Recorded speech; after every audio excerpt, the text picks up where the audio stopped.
Hey everyone, I'm Cindy from Penny Size Dreadfuls. Welcome back to my channel. Thank you for being here. Today we are doing the next step for what are you going to do with the brick mold that you made last time in the previous video. So as long as you use something that is not going to be too sticky or end up adhering to polymer clay, you should be fine. But what I'm going to use is the same thing that I used before so that you can, use something that is actually the example that I showed you. So I'm going to use egg cartons. For this particular mixture that I made this day, I used one flat from a Costco sized egg carton, which houses 30 eggs, and I used almost half a cup of PVA glue, just regular white school glue. I'm just kind of helping press it into some hot water. I'm not doing a lot of work, I'm just pressing it down, helping it get completely wet. I don't want to overdo filling the bowl all the way to the top because I know it's going to break down anyway, so I don't want to have extra water to have to dump out later. This is about half an hour later. After it's soaked for a little bit, I started to rip it up and just help it along. You can use a blender if you want to, if you have a blender that's dedicated to crafts, but you can see how easy it is to rip apart. I don't really bother with that. If I was making a huge batch, I would do that. All right, I'm getting to a point where it's pretty soft and small, but I kept a big piece here to show you. And what I like to do, because I'm not really worried about a large piece being in here as long as it's very thin, because that'll soak up some glue, that'll soak up some water, and it'll be pliable enough to fit into the grooves of my mold. So what I do, I find this piece, it's pretty much still solid, nothing has been broken up yet. I kind of just roll everything off of it, and it happens really fast. It's really not as time consuming as you think it would be, but it just breaks up very easily when you do it that way instead of trying to rip everything. I have done all of this by hand.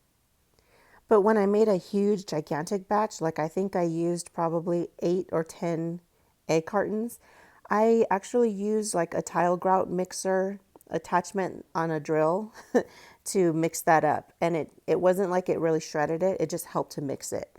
And then here's almost half a cup of school glue, PVA glue, and I just kind of dig in and start mixing it up myself. If you want to add more glue to really stiffen it up, you can.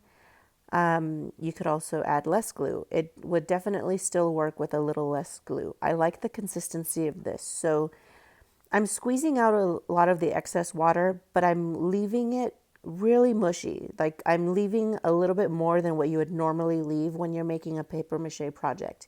And that's because I want it to really squish into those little grooves and really find itself in there. So the water is being pressed out, but not completely. You'll see that there's a lot of water still in the substance or mixture. There's still a lot of water in there as I'm pressing it into the brick. So pressing it into the mold is actually helping me get rid of some of that excess water too, but I will still go over it and with some paper towels, some junk cardboard to kind of soak up the excess. That way it'll start to dry faster. But I didn't want to do that ahead of time because then I don't have as much control over it. So don't babysit it. Take a break. Go feed your cat. Go do something else. There's Atlas, who hasn't moved in hours until I walk in here because Crowley is looming over him. I think now that I'm in here, he thinks he can make his getaway.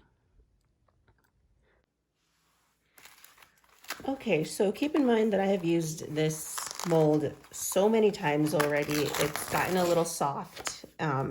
It's warped a little. I would probably, next time I make one of these, I would make it a little thicker than what I did. But that does not diminish how successful it has been anyway. I hope this demolding goes well so that I can show you.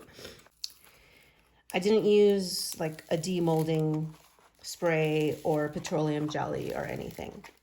And I feel like sometimes if there's a little bit of rip or something gets a little sticky, it's because you're doing it too soon.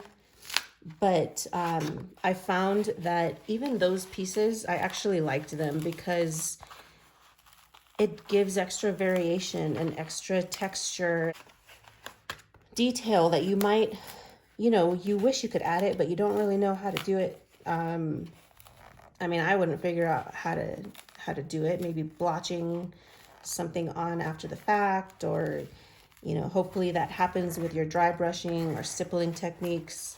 Maybe you add a little bit of moss or that awesome cilantro mixture that that Thicket Works uses. So that kind of stuff is something that you can do after the fact to make it even more special.